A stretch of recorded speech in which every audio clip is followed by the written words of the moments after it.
welcome back to part 2. As you might have noticed, Andre has now left. After we decided that we were going to cut the talk of the Giants short, he had enough, and he's now going to do a sweepstake on who his next team will be for the season. So in replacement, we've now got Matt joining us. Matt Phillips is from 40 Yard Scouting. Welcome. Thank you. Nice of you to join us. Hopefully we're going to talk about something other than the Giants now. Yes. So we touched in part 1 about there being quite a few different controversial surprise draft picks, starting off with Baker Mayfield. Do you think that that kind of set a precedent and made people change their direction slightly after that was called? I think so. I don't think really Baker Mayfield was ever in a discussion to be the first pick. This is true. He certainly wasn't the best player on my boards in terms of the quarterbacks. So I think it changed. All those teams that needed especially like the New York Jets, I think they didn't really think they'd have a chance to get Darnold. So I think it changed from then on. And also we were talking off camera about the fact that Cleveland taking a corner rather than defensive end at 4 changed things as well. So I think a lot of teams were kind of caught off guard. Yeah, the Browns sort of set the pace for everybody else. And the Jets had traded up to 3, which is always a weird trade because they weren't guaranteed to get the quarterback they wanted, and they spent a lot to do it. So when Mayfield came off at 1, they're thinking, oh, now we've got a great shot. And the Giants take Barkley at 2. Now they can take the quarterback they want, which was Darnold. And then we come to the Browns at 4, and as Matt said, they took Denzel Ward. Now, it's hard to argue against taking the best corner in the draft. That's no question. But what that did was leave Bradley Chubb, the best pass rusher in the draft. And there are fewer great pass rushers than there are great corners available. And so Denver, if they had been thinking of taking a quarterback, just said, no way, Chubb's there, we're going to take Chubb. And now you leave this cornucopia of players behind for the next picks. 6 through 10, you had a lot of really good players out there. I think Denver would have been really happy with that because Bradley Chubb was the #1 defensive player this year. Yeah. So to get the #1 defensive player and at number 5 just fall to you, I think they still took 10 minutes to make the pick, which is typical John Elway. But it's probably so Von Miller could gather his breath, because if you see his celebration when he came in, he was pretty happy about that. But I think you mentioned the Jets obviously trading up that far.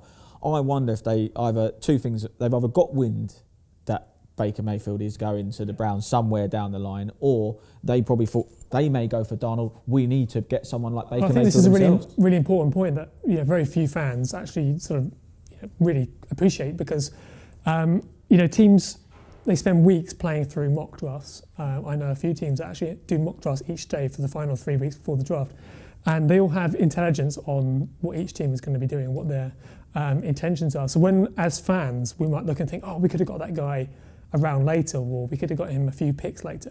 But these teams know exactly what each one's going to do. And I think probably by the end, teams got a little bit of a whiff of what's going on. When we knew Mayfield was going the day before, for sure, it became public finally. And the big question was whether John Dorsey, the general manager, who says he knew for weeks that was what they were going to do, but whether he told Hugh Jackson, the coach. Because if he told Hugh Jackson, it would have been very hard for Hugh to keep stum about it. Well, there was that thing that I think everybody in the draft room knew what was going to happen at Cleveland. And they said the only people that know are in the draft room, not even Hugh Jackson knows. And just the fact they don't trust him. So even the head coach didn't know. But I can imagine there's a lot of other teams that are picking just below them actually knew what they were going to do. Yeah, and then Indianapolis, of course, get a guard, which almost unheard of to draft a guard at 6. But he's obviously the best offensive lineman in the draft, and they could use 12 or 13 offensive linemen in their draft if they wanted to. And then you really have some more quality, going right down, except that Buffalo move up to take Josh Allen, which is even better for the teams that are drafting behind them. Because, who would have thought, if you're San Francisco or Oakland, that you'd have the choice of such quality. I think with any draft class, you've got 7 or 8 players who are sort of no-brainers. So then you're looking at sort of what your need is, because all teams would say best player available, but it's best player available on your board at a position of need. So unless you're Oakland. Unless you're Oakland, you just do whatever the hell. Is Al Davis still, the ghost of Al Davis still in the draft room there? Not sure. Oakland was a Gruden draft. Yeah. Well, he wants to bring it back to 1988, doesn't he? So would you say, because obviously you can joke about Raiders, would you say they've done the worst business in the draft?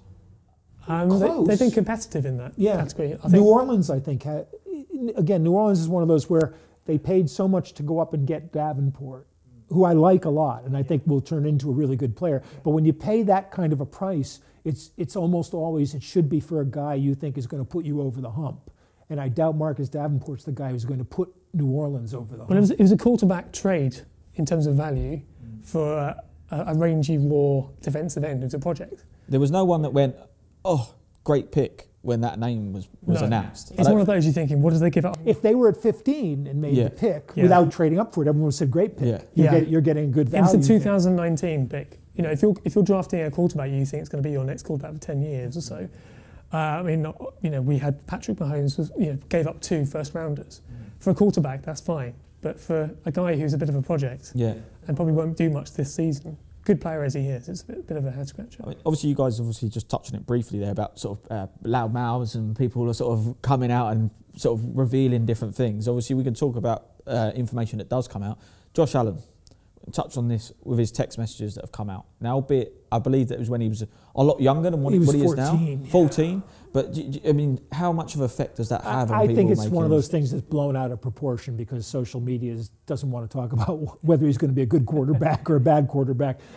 To me, and I didn't see much of them because there weren't a lot of them to be released because he had deleted them, but they were mostly him adopting the language of the musicians that he really liked and joking around. You know, this kind of someone said, "You're so white," you know, and to me, I'm saying the guy is saying, "You're so white. Why are you quoting black musicians?" Yeah. And then he said, "If you're white, you're all right," or something something to that effect. That's not a racist thing to say. It's what a 14-year-old kid says inside. What's more interesting to me was that he's going to be playing with A.J. McCarron now, right? When A.J. McCarron was in college, there was a famous moment in a game where his girlfriend was in the stands, and his girlfriend was Miss Alabama, although she went to Auburn University, but she was Miss Alabama. And Brent Musburger, the announcer, started literally foaming at the mouth about how beautiful she was.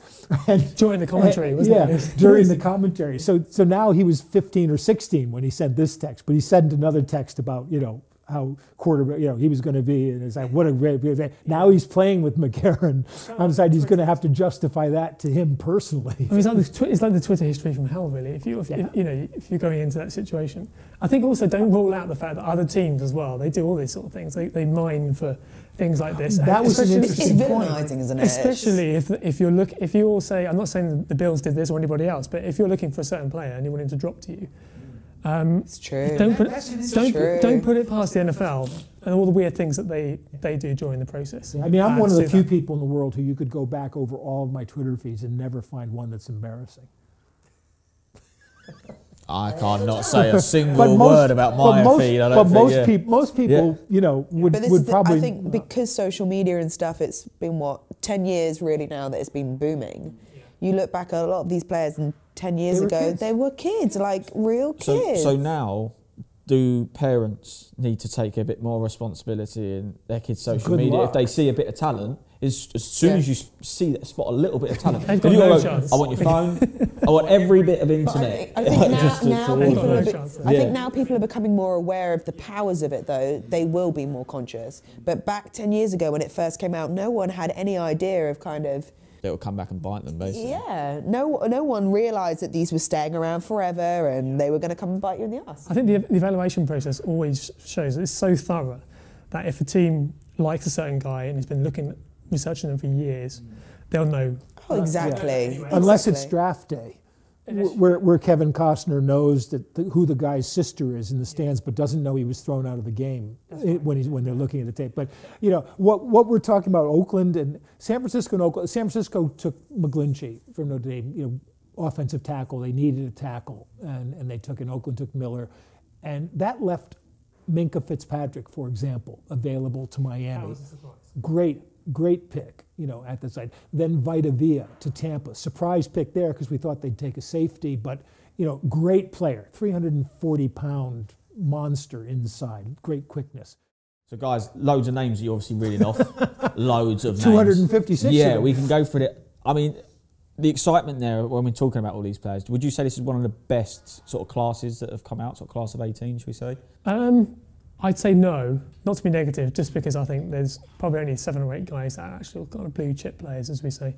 There's a lot of guys, you've got the top 8 to 10, then after that, the value of those guys from sort of the second half of the first round all the way probably to the back end of the third round, the drop-off is very small.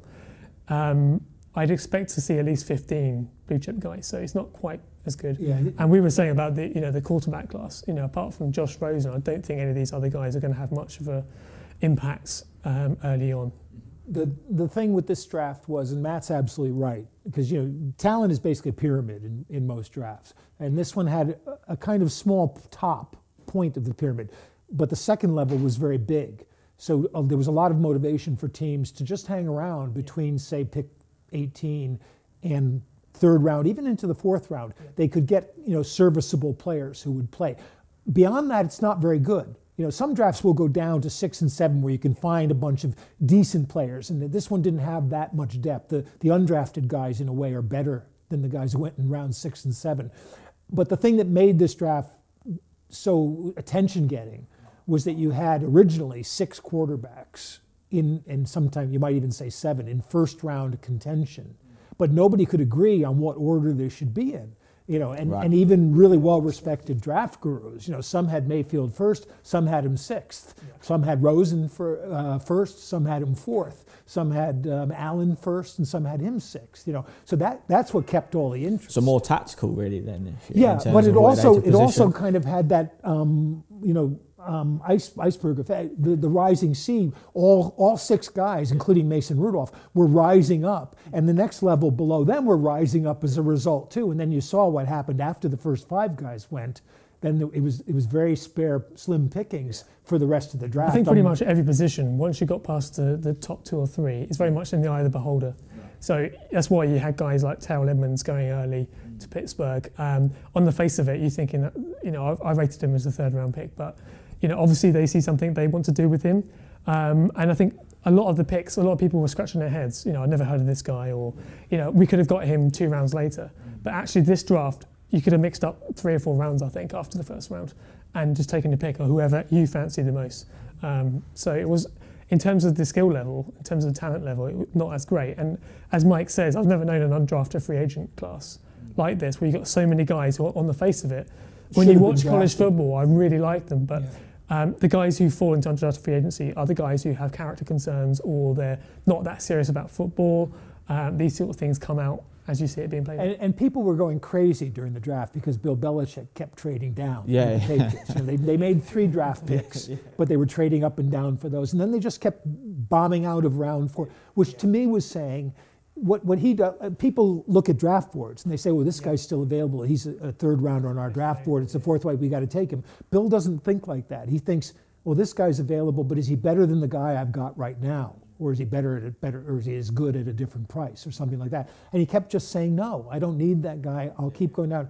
And what was in their minds, and I mentioned early on, picking up Danny Shelton was a big thing for them in the offseason. It cost them a next year's 3rd round pick. Bill maneuvered that Jimmy Garoppolo 2nd round pick into a 2nd next year and a 3rd next year. And that's the one they'll use to, because they have to use theirs to pay off Shelton, they still have a 3rd round pick now. I actually think Bill Belichick went out for a steak dinner or something halfway through because he just didn't want to pick anyone. The phone's still going off here. I'll come back to it later. Yeah, wait for dessert. Saturday, yeah. Yeah. No, so, I mean, obviously you touched on sort of undrafted guys there, and we saw sort of a few players. I think there was a lad from sort of rugby that's come in, 6'8" monster that's coming in there. Like you say, there's a few packages like that. I mean, is there anyone that sort of stood out? Yeah, he actually got drafted in the 7th round. He did, yeah. He actually got drafted, okay, nice. There's a few guys that, I thought, San Diego getting Justin Jackson for Northwestern in round 7. Running back. Oakland, even though they had a pretty bad draft, getting Marcel Aitman, who's going to be a red zone terror, really, for them in round 7. He won't do much else, but he'll catch plenty of touchdowns. Javon Wims, wide receiver from Georgia, again, 7th round. I think these guys, there obviously are questions about their sort of health or whether they're that serious about football, but if you can get them going, they're great on the face. Yeah, Dallas picked up a second tight end in Wells from San Diego, who I think can play, as an undrafted guy.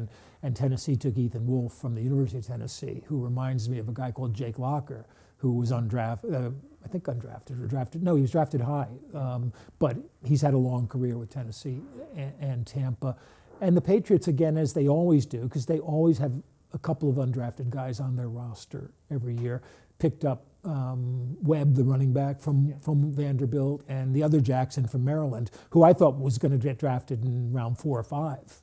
And sometimes these guys fall. So there's 2 guys who will make the team. I have no question about it. And there's quite a few really good undrafted players. Yeah, every team has 1 or 2 that make the roster. And Arizona signed a quarterback called Chad Canoff, who late in the draft was getting a bit of attention. He's from Princeton, and the Ivy League doesn't usually get lots of players, although they had a couple this year drafted. I think my favourite pick in the undrafted free agency, the Chiefs picked up D Liner, who plays on the D-line. Yeah. Oh, really? Brilliant. Awesome. I think that's. But Canoff, being from Princeton, is smart enough to be able to talk to Josh Rosen. So that's why why they signed him. Be pals. Yeah. No, lovely. So moving forward, so we can keep talking about different names, but who are we thinking would be Rookie of the Year? Well, if Barkley has a big season, I think he's a shoo-in. If Barkley has an Ezekiel Elliott kind of season. I think the expectation level of him might go against him. Because people are going to be expecting him to, and where he was drafted, they expect him to change everything. I think Anthony Miller, Chicago. I think he's a first-round wide receiver. He's one of the best wide receivers in the class. And he's going to a team that really doesn't have much at all at wide out. So I think he's very smooth in everything he does. So I think he's potential to prove himself type thing. Yeah, he won't get Rookie of the Year, but he's going to start for Philadelphia at tight end, and second tight end taken, and they took him away from Dallas. So that I think he'll have a good year because they use tight ends a lot. But what's more interesting is the defensive player of the year. And again, Chubb would be the front runner, I think, because sacks, a counting stat helps you in that kind of thing. But Ward at San Diego might have a huge impact. Edmonds at Buffalo could have a great season. And there's a few other guys that really could be impactful. I think Roquan Smith of Smith at Chicago. I mean, he just. Yeah, we didn't mention that. I mean, the game Chicago wouldn't have expected to have him available. No, I mean the game he plays won't really need any kind of upgrade when he goes into the NFL. So he can just carry on doing what. They've been tapped up there. Chicago's doing some of the better business as well. And probably say you have gone under the radar. And they've had a good draft as well. Yeah, so. got a good front office there. So and Van Der Esch to the Cowboys probably won't because he may not even start, but he'll be there when their first guy gets injured. But they were talking about Roquan Smith in Chicago, saying it's the new Brian Urlacher. Well, he's nothing like Brian Urlacher. He's a different kind of player. He's great. And Van Den Esch is kind of much more like Urlacher. I think the sad reality, though, unfortunately, is it depends where the team actually goes. That individual could be mind-blowing for 4 games, but at the end of the day, if they lose, it doesn't matter how many points he stacks up. It's all about fit. I mean, a good example would be the Bengals. I mean, for me, on paper, in terms of names and players that I loved in college, the Bengals had one of the best drafts. The problem is the Bengals are very good at collecting talent, but their coaching is a mess. And these guys just tend to kind of disappear. So it's all about, I mean, you can get guys that are really raw and underrated by somebody else. And if your organisation is confident in that, in their coaching stuff, then they'll take chances on guys because they know they can coach them up. So it really depends on the coaching side. And then there's other coaches who we've heard of last season bemoaning the quality of talent coming out of college, who just seem to want to pick guys and let them do what they want and actually not put the time into to change. And it's harder to coach now because you have less time, because of the restrictions on contact in practices and stuff. You have less time to coach the guys. And once the season starts, it's really hard because each week you're preparing for the team and you're using the guys who need the coaching tend to be the guys you use as the scout team, and it's really hard to coach a player up. And like Matt was saying, college football and the NFL, the gap is widening all the time because not the talent level hasn't changed, but they do different things. They play a different game. So now you see linebackers are more those smaller, quicker linebackers because that's what they play in college. And some NFL teams are starting to do that as well, like the Patriots, for example. I think the problem with the NFL and the NFL media, especially with things we see on TV, they're still stuck at probably 10, 15 years behind. You know, they look at a linebacker who covers a lot of ground, who's great against the pass, who's only 215 pounds, and straight away they say, well, he can't play in the NFL. And you know, the NFL is it's evolved. It's evolved, but the college football is getting further and further away, as Mike said. But also a lot of the thinking in the NFL tends to be kind of staid. But the game is changing so quickly. And I think for some coaches, you could say maybe John Gruden's, I think it's accelerating away from them. So do you think there's a gap in between that needs to be filled in terms of, let's say, the Browns are at the Steelers, that they should have almost another sort of practice squad game going on where the Steelers are at the Browns, where these players are obviously still getting coached by almost as a reserve team? We had that, didn't we, with NFL Europe? I mean, we've not had that. So. That's where you develop, you do two things. You develop individual skills and you give players time to mature. And in NFL terms, that often means getting bigger and getting stronger, which is often a thing. And for quarterbacks, it means getting repetitions. In other words, there's nothing a quarterback needs more than simply playing a game and being able to do that. And, you know, we saw in NFL Europe, Kurt Warner, obviously the most famous, but you had Jake Delhomme, you had Brad Johnson, you had a bunch of other quarterbacks who went to Super Bowls, as well as a number of serviceable guys, John Kitna, guys like that, who simply needed the chance to play a few times and show what they could do as opposed to what they couldn't do. Yeah. I'm pretty amazed the NFL doesn't have like a reserve league, because there's so many guys out there that just get, they get a camp invite and then they get cut within a few days. And there's so much talent there that in the right place, the right time, the right coaches could become I was just going to really say, solid when players. you're in that wide part of the pyramid where there's lots of guys with a similar level of talent, you just have to get the right place at the right time. You have to be in a system that likes you, a coach that recognizes what you can do as opposed to what you can't do. And so much of coaching is all about that. Is not asking a player or not penalizing a player because you're asking him to do something that you know he can't do. Yeah. You know, if you want a guy to rush the passer, you don't, and he's not a good pass rusher, you don't ask him to rush the passer. You find someone else and you have him do something else. I think that's the thing as well. Sorry, anyone who graduates from college football into the NFL, even if it's for a tryout, these guys, there's only 3% of all the college players that play in America. So there's no such thing as a bad guy going in. It might be a dodgy pick or it might be a guy with concerns, but these guys are stellar players, and there's just not enough holes for them, and someone's just fall by the wayside. But that's the league. Okay, so almost another mirrored league system in Europe or somewhere else, where actually you have an associate team where those guys that you say at the bottom of the pyramid or ones that need and that's what the problem was, because you only had 6 NFL Europe teams, but you have 32 NFL teams. So some teams wanted to just keep their guys and work with them themselves. Others didn't want their guy to go and be coached by somebody else. So as the league evolved, it became more of a kind of tryout thing than a kind of development thing. But still, it had a value. The amount of scouting that they've got and all the technology now, where you don't necessarily need to be on that field watching these players, I think they could probably open it up to do that. Maybe when it first started, they didn't have the technology to keep an eye on what was going on. But the way analysts work now, I still think there's a huge value still in guys, area scouts who know the territory really well. They work ridiculous hours. They speak to these guys' teachers in high school. They speak to their principal. They speak to parents, other parents, other colleagues in their teams. I think there's a lot that you can analyse game film like we do, but you're only getting sort of 5% of the overall picture. Yeah, true. Back in the NFL Europe days, Denver used to send linemen to Barcelona a lot for some reason, but Matt Lepsis, Pro Bowl linebacker, Ben Hamilton, Pro Bowl center, Lenny Friedman didn't really make it, but it was pretty. They had 3 or 4 others. And the line coach at Barcelona was sitting and telling me, he said, they're on the phone all the time. Alex Gibbs was the line coach in Denver. He wants me to teach him to chop block. He said, I'm not going to teach him to chop block. I'm not going to ruin these kids come over here to develop and try to get in the NFL. I'm not going to ruin some other lineman's career because my guy's going to chop block him and take out his knee. I'm not going to do it. I think it's because the steak is good in Barcelona, isn't it? Well, everything was good in Barcelona. Yeah. I'm just sat there reminiscing wine.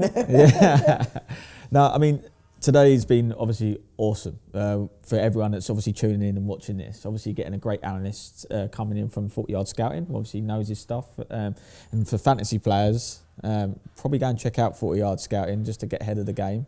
Our ever so great expert, Mike Carlson, who knows everything in the game. Yeah, all in this Bible that he carries. It's amazing. And our new host, Tori Ree. Where was the lovely? The lovely's disappeared. Well, he did it once. Did it once, that's all she gets. And obviously myself, Sam Morgan, back again. I don't know how they've got me back in again. Shocking. But hopefully join us next week and you'll be able to see us obviously break down each division as we did last year and for the weeks to come for week 1. Cheers, guys. See you soon.